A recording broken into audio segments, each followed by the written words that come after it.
hin xiqqeessin kunuunfadhu kabaji jaaladhu yoo aartillee akkatti waan akkasii arge jedhiiti jireenya kee boriiti nama sanitti rakkina kee himadhu iccitii kee himadhu garaa kee oskattee faayidaa keetiif qofa nama sanitti hin dhiyaatta yoo ta'e namni sun immoo guyyaa guyyaadhaan si taazaba yoo taate fi itti fufa yoo hin taaneef immoo si dhiisee si tuffatee si biraa deema jechuudha.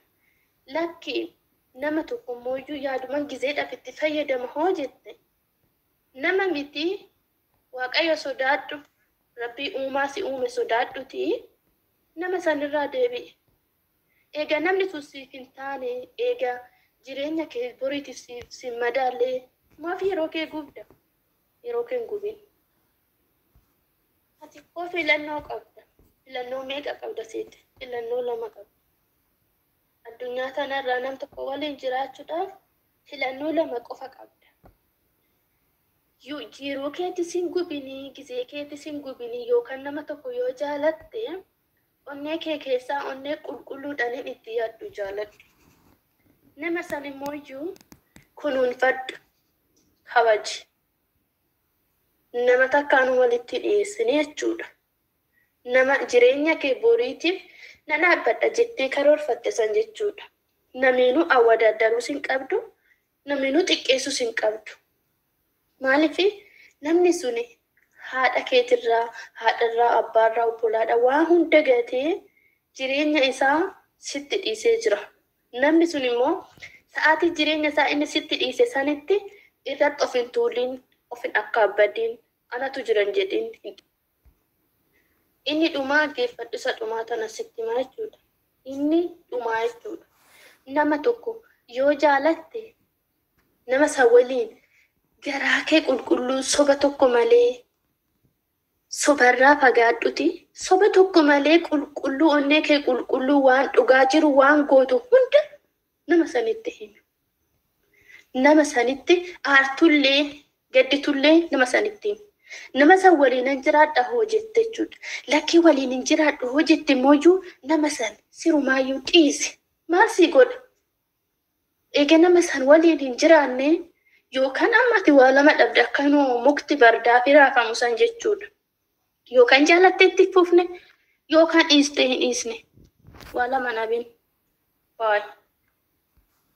Hin xiqqeessin kunuunfadhu. Kabaji jaaladhu.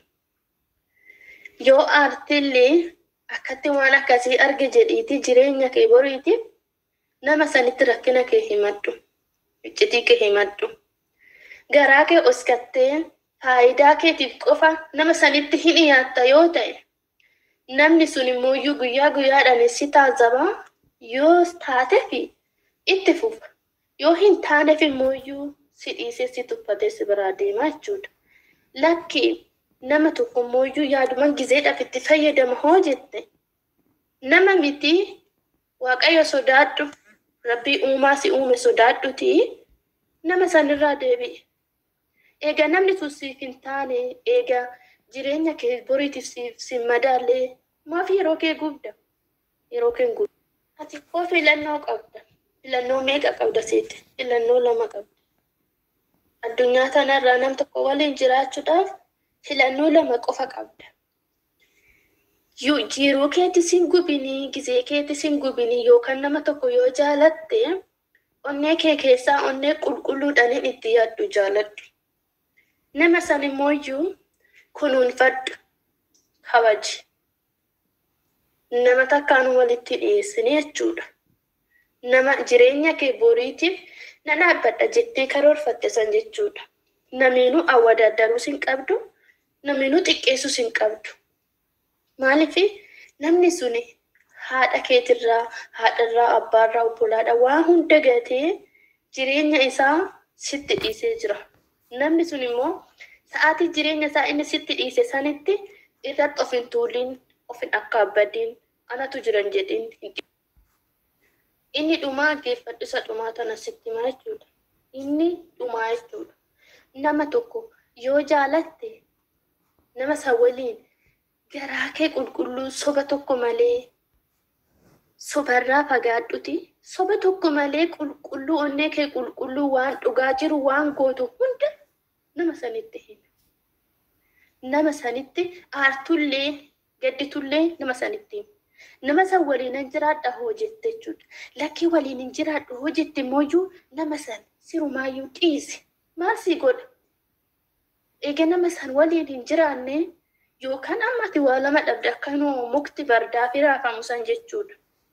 Yookaan jaalattee itti fufne yookaan dhiistee hin dhiisne. Waa lama nabin. Baay'ee.